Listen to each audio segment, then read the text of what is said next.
Taj, the owner of Taj Residences. I'm a housing provider. I pretty much just renovate buildings. I provide housing for businesses, residents, and pretty much anyone who's just looking for good housing and suitable housing. Yes, I do. Basically, I'm relying on tenants and people who I generally provide housing for to pay on time because I'm providing a service. I also have bills, expenses, things that always happen, water boilers, something like that, malfunctions. That obviously comes out of my pocket, but in order to do my job effectively, I would be relying on the rents to be paid on time. Yes, I do. I'm constantly running around. As you can see, I'm here, there, and everywhere. But yeah, if there's ever any emergency, even like just a check-in, I'm always there on time. Most of the people that I'm providing housing for, they've been overall straightforward, good, hardworking people. But there's some that have just, rejected to accept the rental assistance programs out there. And that's actually impacted the others surrounding residents in that apartment building. Because what's happening is they're accumulating trash, they're accumulating either cockroaches, pests, and stuff like that, and they're not refusing to, do anything about it. And without the ability to vacate them, we're stuck with the whole building dealing with that issue, and that reflects poorly upon myself. So I'm trying to just do anything in my power at this time and stage to, just provide housing and just keep it going. But yes, there's been a few cases here and there. Oh, absolutely. I mean, I get that all the time. Here comes the landlord. Here comes the big bad guy.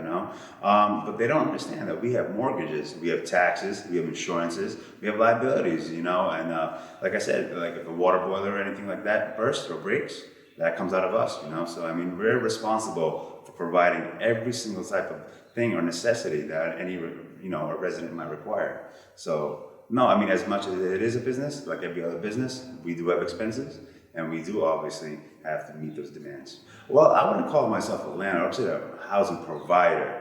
So what they don't understand is what we're doing, what we're bringing to the community. Where Rhode Island historically has had rundown houses built in the early 1900s, if not the 1800s. So what I primarily do is I renovate these buildings. I bring them up to code. I work with housing agencies. I work with the population. I work with the community. This building that we're in right now, it's a 7-unit commercial/residential.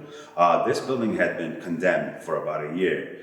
We came in about 2 months ago, renovated it completely top to bottom.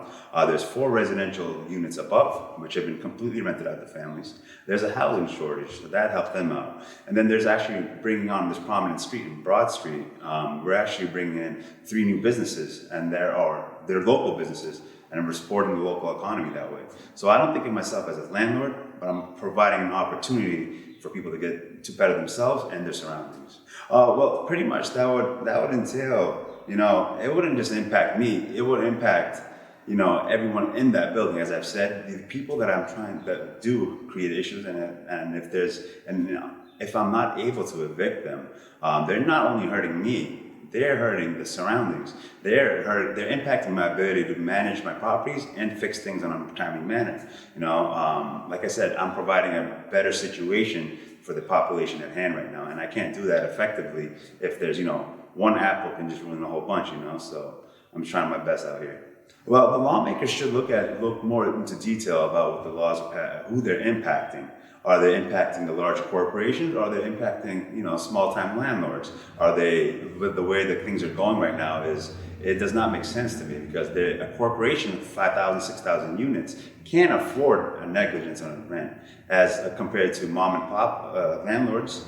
If one of our tenants doesn't pay our rent on time or doesn't pay in general, we're out of our pocket, and if this continues, a lot of the small landlords, they will go under. It's going to create, to be honest with you, I've been in court and I've seen landlords losing everything. They have 2, 3 tenants not paying their rent on time, and that means they're under, and the mortgage keeps on climbing, the expenses keep coming, taxes keep going. So, and overall, people will be ending up homeless if they have to foreclose upon their homes. So in reality, I think lawmakers need to understand how their laws are impacting the individual and not the corporation at hand.